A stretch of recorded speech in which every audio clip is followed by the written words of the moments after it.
السلام علیکم ورحمۃ اللہ وبرکاتہ۔ محترم ناظرین، ایک بار پھر آپ تمام کا استقبال ہے۔ ناظرین، اس سے پہلے کہ ویڈیو شروع کیا جائے، آئیے ہم اللہ کے رسول صلی اللہ علیہ وسلم پر درود بھیجتے ہیں۔ اللہم صلی وسلم وبارک علی نبینا و حبیبنا و سیدنا و شفیعنا محمد صلی اللہ علیہ وسلم۔ ناظرین، سامنے آپ اللہ رب العزت کے گھر کو دیکھ رہے ہیں اور اس گھر کا طواف کرنے والوں کو دیکھ رہے ہیں۔ یہ جو ہم طواف کرتے ہیں، یہ طواف عبادت ہے۔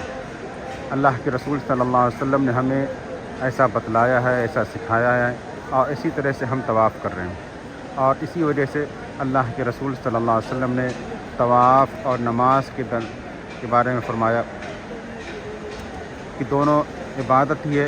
وضو ہو کر کے طواف بھی کیا جائے گا اور وضو ہو کر کے نماز بھی ادا کی جائے گی۔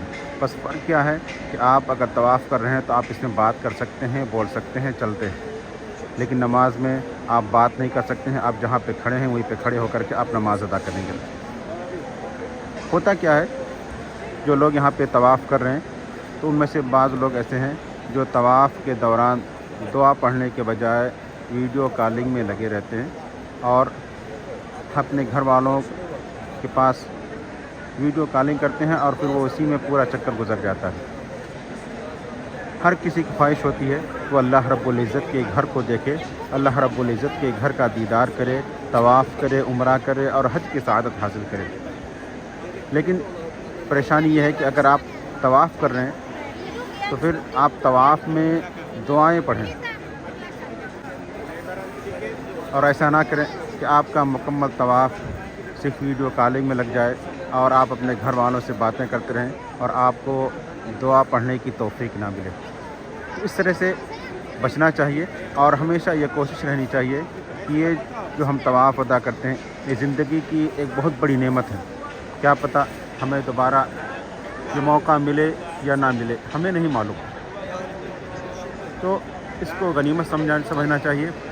یہ لمحات، یہ اوقات ہمارے لیے غنیمت ہیں، اور اگر آپ چاہتے ہیں کہ آپ اپنے گھر والوں کو خانہ کعبہ کا دیدار کرائیں، خانہ کعبہ کو لائیو دکھائیں، تو پھر آپ طواف مکمل کرنے کے بعد آپ کہیں بھی ایک جگہ پہ کھڑے ہو کر کے آپ خانہ کعبہ کا دیدار کرائیں۔ یہ زیادہ بہتر ہے بنسبت اس کے کہ آپ طواف کرتے رہیں اور اسی کے دوران آپ ویڈیو کالنگ کرتے رہیں، کیونکہ آپ ایک ہی چیز کر سکتے ہیں، یا تو آپ دعائیں پڑھ سکتے ہیں یا پھر آپ ویڈیو کالنگ کر کے اپنے گھر والوں کو خانہ کعبہ کا دیدار کرا سکتے ہیں۔ اس لیے بہتر یہی ہے کہ آپ ویڈیو کالنگ نہ کریں، بلکہ آپ طواف کے دوران دعائیں پڑھتے رہیں۔ کیا پتہ ہماری کون سی دعا اللہ رب العزت قبول کر لے، ہمیں نہیں معلوم ہے۔ تو یہ سب چیزیں ایسی چیزیں ہیں جنہیں غنیمت سمجھنا چاہیے، جنہیں ہمیں اپنی زندگی میں عزیز جاننا چاہیے۔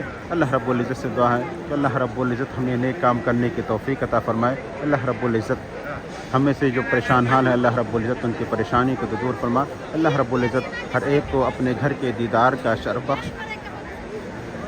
تو ناظرین، ملتے ہیں انشاءاللہ کسی دوسرے ویڈیو میں، تب تک کے لیے اجازت دیں۔ السلام علیکم ورحمۃ اللہ وبرکاتہ۔